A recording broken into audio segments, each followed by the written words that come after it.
O meu orgulho me tirou do jardim. A tua humildade colocou o jardim em mim. O que essa frase quer dizer? É isso que você vai aprender agora.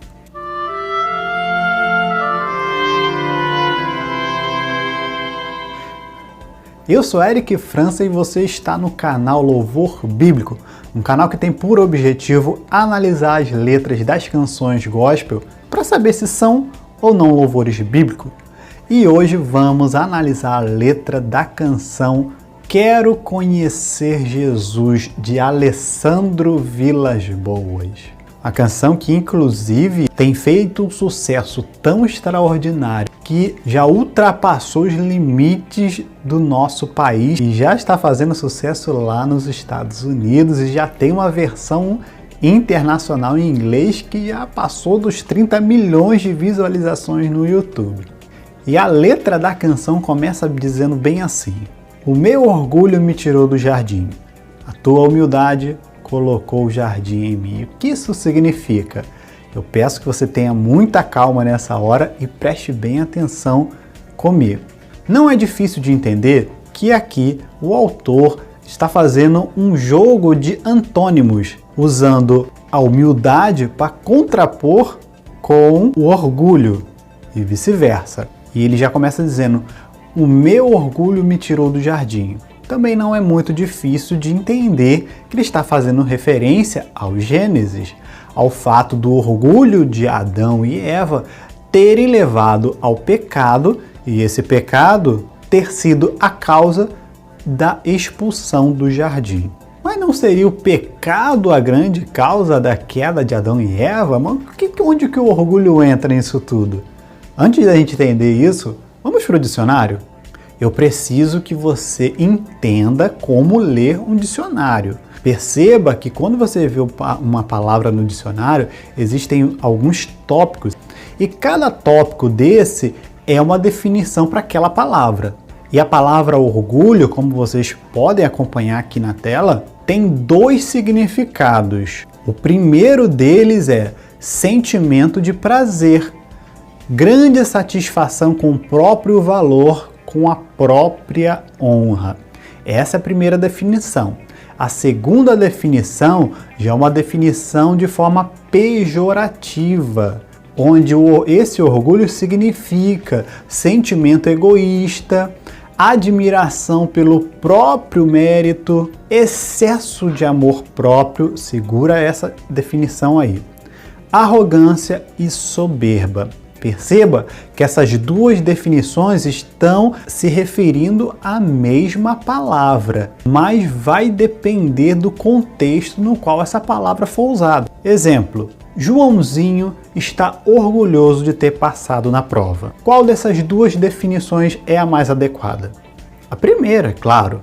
Agora vou dar um segundo exemplo. Joãozinho é muito orgulhoso, afinal, ele não perdoa o seu irmão. Qual das duas definições eu uso agora? A segunda.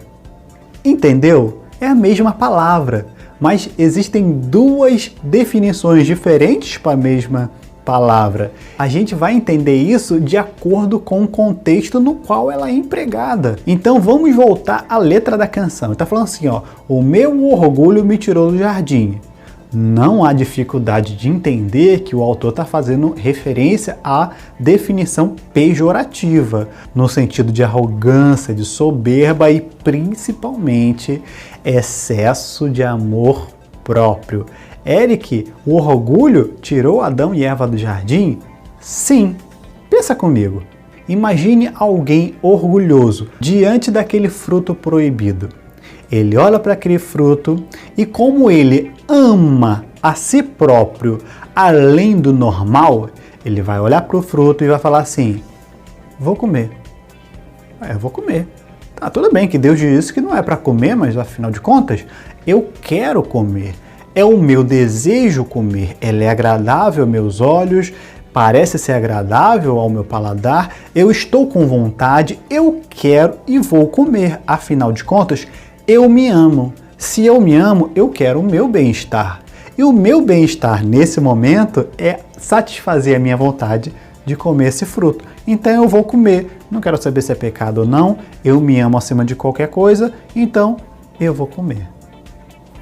Entendeu onde entra o orgulho? Agora vamos imaginar a mesma situação com a outra pessoa que não é orgulhosa. Pelo contrário, ela é uma pessoa humilde. A gente já vai ver a definição de humilde. A pessoa vai olhar para aquele fruto e vai falar assim: bom, esse fruto parece ser bom e parece ser gostoso, mas Deus disse para eu não comer. Então, mesmo sendo agradável aos meus olhos, eu não vou comer, porque eu amo Deus acima de todas as coisas, e ai de mim fazer algo que o decepcione. Entendeu a diferença? Então, por isso que o autor diz: o meu orgulho me tirou do jardim. Aí você vai se perguntar: peraí, mas o orgulho tirou Adão e Eva do jardim e não a mim. Sim, é verdade. Mas aqui o autor não está falando em algo literal, mas sim algo poético que a gente precisa refletir. Afinal de contas, através do pecado de Adão, o pecado entrou no mundo. Portanto, o pecado que habita em mim, que corre por essas veias, é uma herança, entre aspas, genética de Adão. Então, por causa do pecado de Adão, todos pecaram e todos foram destituídos da glória de Deus e, por conseguinte, expulsos do jardim. Mas não é um jardim literal, mas sim o lugar de comunhão plena com Deus. Lembre-se que todas as tardes Deus se encontrava com Adão para conversar, para ter intimidade, comunhão face a face. Então o jardim era o local de encontro pessoal com Deus. E quando Adão pecou e foi expulso do jardim, aquela comunhão passou a não existir mais. Então, a partir dali, o homem não poderia mais se aproximar de Deus. E mais à frente, haveria necessidade de um mediador, que era a figura do sumo sacerdote. Ele precisaria fazer a mediação entre Deus e o homem. E quando Jesus vem, morre na cruz e ressuscita, ele passa a ser o nosso mediador, colocando em nós novamente o jardim que a gente havia sido expulso. Não o jardim literal, é claro, mas assim o jardim de comunhão. Através de Jesus nós podemos ter novamente acesso a Deus. Agora vamos dar uma olhada na definição de humildade. Note que já nessa palavra existem 6 tipos de definições básicas. Eu vou destacar a segunda, que é virtude caracterizada pela consciência das próprias limitações, modéstia e simplicidade. Lembra que eu disse que cada tópico desse é um significado para a mesma palavra, que vai depender do contexto? Ora, o autor disse que a tua humildade, ou seja, a humildade de Jesus, que lá na frente ele vai falar, a palavra Yeshua, que a gente já vai falar disso, então ele está se referindo a Jesus. Então a tua humildade, ou seja, a humildade de Jesus colocou novamente o jardim em nossos corações na pessoa do Espírito Santo. Afinal de contas, nós somos templo do Espírito Santo e isso só aconteceu após a ressurreição e a ascensão de Cristo. Vamos ver em qual dessas definições de humildade se encaixam no fato de Jesus ter se entregado na cruz por mim e por você. Então, essa definição já não se encaixa, porque aqui ele fala a consciência das próprias limitações, e Cristo não tinha limitação nenhuma, não tinha e nem tem. Vamos ver a terceira. Sentimento de fraqueza, de inferioridade com relação a alguém. Também não se encaixa com Jesus. Quarta, reverência ou respeito para com os superiores, acatamento, deferência, submissão. Sim, afinal de contas, Jesus, mesmo sendo filho de Deus, ele em todo momento era submisso ao Pai. Em todo momento ele prestava o seu respeito ao Deus. Então, se encaixa, ele foi humilde. Quinta, falta de luxo, de brilho, simplicidade e sobriedade. Então, essa simplicidade também se aplica a Jesus.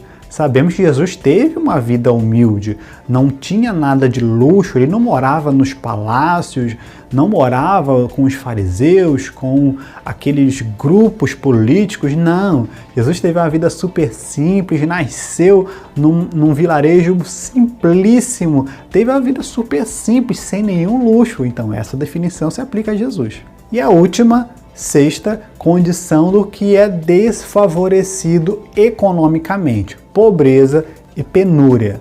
Então, sim, se aplica a Jesus no sentido de desfavorecido economicamente. Jesus, ele tinha uma vida simples, uma vida humilde, não era pobre e miserável, mas também não era rico de viver de luxo. Ele tinha uma vida simples e sim, era desfavorecido economicamente. Então perceba que essa foi a humildade que trouxe o jardim em mim. Eric, por quê? A palavra de Deus vai dizer que Jesus, ele se entregou na cruz. Quando ele estava diante das autoridades, ele ficou como um cordeiro mudo. Ele se entregou, ele não reclamou, ele não buscou seus direitos, ele não tentou se defender, ele poderia matar todo mundo, ele poderia ter descido da cruz, mas ele não fez nada disso. A sua humildade em reconhecer que tudo aquilo era preciso para salvar a mim, salvar você, fez com que ele se entregasse, pagando um alto preço pela nossa salvação. Então, essa humildade de se entregar para nos salvar, foi o que trouxe o jardim novamente dentro dos nossos corações. Então agora que a gente entendeu o início, o restante da letra vai começando a se encaixar, quer ver? Na sequência ele vai dizer assim, ó: e se eu vendesse tudo que tenho em troca do amor, eu falharia. É uma verdade. Eu poderia ser o homem mais rico do planeta, pegar todos os meus bens e vender, pegar aquele montante e tentar comprar o amor de Jesus, que eu não ia conseguir. Porque ele morreu por nós de graça, não cobrou nada. Ele simplesmente nos amou e morreu por mim e por você. Mesmo sem merecer, mesmo sem querer. Mesmo sendo eu o mais pecador de todos, ele morreu por mim e morreu por você de graça. Você não precisa pagar nenhum preço, porque o preço já foi pago na cruz. Aí ele continua na letra assim, ó: pois o amor não se compra nem se merece. O amor se ganha, de graça o recebe. Foi de graça. Aí ele continua: eu quero conhecer Jesus, eu quero conhecer Jesus. Por que eu quero conhecer Jesus? Porque ele se entregou por mim. Porque ele colocou o jardim novamente em mim, então eu quero conhecer Jesus. Existem duas formas de se conhecer a Jesus. A primeira delas é através da palavra de Deus. Quando eu leio a palavra de Deus, eu conheço o caráter de Deus, o caráter de Jesus. Eu conheço o que Jesus gosta, o que ele reprova, o que agrada, o que desagrada. Então, a forma de conhecer Jesus, você que está aí me assistindo e deseja, assim como cantar nessa letra dessa canção, conhecer Jesus, medita na palavra. Lá você vai poder conhecer um pouco desse caráter tão extraordinário. E a segunda forma é através da oração, porque quando eu oro, eu converso com Jesus. Então, quando eu oro, eu estou buscando intimidade, estou tendo um relacionamento espiritual com Jesus. Então, eu passo a ter experiências pessoais, eu passo a conhecê-lo melhor, além das Escrituras. Então, uma coisa complementa a outra. Eu não posso simplesmente buscar experiências espirituais e deixar a palavra de Deus de lado, porque aqui eu vou precisar saber o que ele gosta, o que ele não gosta, conhecer o seu caráter para me aprofundar nesse relacionamento. Então, uma coisa complementa a outra. E aí ele entra para o refrão dizendo: meu amado é o mais belo entre milhares e milhares. No refrão, nós lembramos do texto que está registrado lá em Cantares de Salomão, capítulo 5, verso 10. Se você ler o capítulo inteiro, você vai ver que esse capítulo de Cantares, o esposo canta junto com a esposa e um vai fazendo elogio ao outro. Ó, preste atenção. Um vai elogiando ao outro. E chega no verso 10, a esposa começa a fazer elogio ao seu marido, dizendo bem assim, olha, o meu amado é alvo e rosado, o mais destacado entre 10.000. Ela está fazendo um elogio. Ora, se o próprio Jesus, em diversas vezes, nos comparou como sua noiva, ele por várias vezes comparou o seu retorno e o reino dos céus como se fosse um encontro, como se fosse as bodas do Cordeiro, onde ele seria o noivo e nós, a igreja, a noiva. Ora, por que não podemos usar esse texto para manifestar a ele um elogio? Afinal de contas, louvor é igual a elogio. Se você não assistiu o vídeo onde a gente explica o que significa louvor, clica no card aqui que vale a pena. Nesse vídeo eu explico a fórmula do louvor, que é louvor igual a elogio. Quando eu digo que o meu amado Jesus é o mais belo entre milhares e milhares, eu estou louvando a ele, eu estou elogiando a Jesus. Então não é nada de errado aqui. E o autor termina a canção repetindo por diversas vezes o nome desse amado, que é Jesus, sendo que o autor, ao invés de repetir Jesus na nossa língua em português, ele escolhe a palavra Yeshua, que é uma palavra hebraica que significa salvação, onde muitos estudiosos acreditam ser o nome original de Jesus em hebraico. Então, o autor, ao invés de colocar Jesus, ele optou por chamá-lo pelo seu nome original, Yeshua. E você sabe o que isso significa? Nada. Absolutamente nada. A palavra de Deus diz que o nome de Jesus está acima de todos os nomes. E não está falando do nome físico, esse nome que a gente conhece, mas o nome está se referindo à essência de Jesus, à pessoa de Jesus. Então, quando eu falo que o nome de Jesus está acima de todos os nomes, está inclusive acima de todos os idiomas. Então eu poderia cantar Jesus em português, em hebraico, em grego, em aramaico, em japonês, em chinês, em russo, em alemão, em inglês, em espanhol. Não importa qual nome eu vou cantar. O que importa é que seja qual for o nome que eu cantar, ele vai ser o mais sublime de todos, que é o nome de Jesus. Não há nenhum problema nisso. Aliás, o fato de a gente cantar Yeshua não quer dizer que seja melhor, maior, menor do que os outros. Eu posso cantar Jesus em qualquer idioma, que o nome dele vai ser maior do que todos os outros. Portanto, o resultado dessa análise é que quero conhecer Jesus é sim um louvor bíblico. E eu tenho certeza que você que está me assistindo já ouviu alguma canção na sua igreja ou até mesmo na rádio que ficou com aquela pulga atrás da orelha. O que essa parte significa? Será que essa canção é bíblica ou não é? Bom, se isso já aconteceu com você, coloque nos comentários que a gente pode analisar essa canção para você aqui no canal e te trazer esse esclarecimento. Então não perca essa oportunidade. Aproveite para se inscrever em nosso canal se não for inscrito. Eu espero que você tenha gostado e eu te vejo no próximo vídeo. Eu sou Eric França e esse foi mais um vídeo do canal Louvor Bíblico. Deus te abençoe e até a próxima.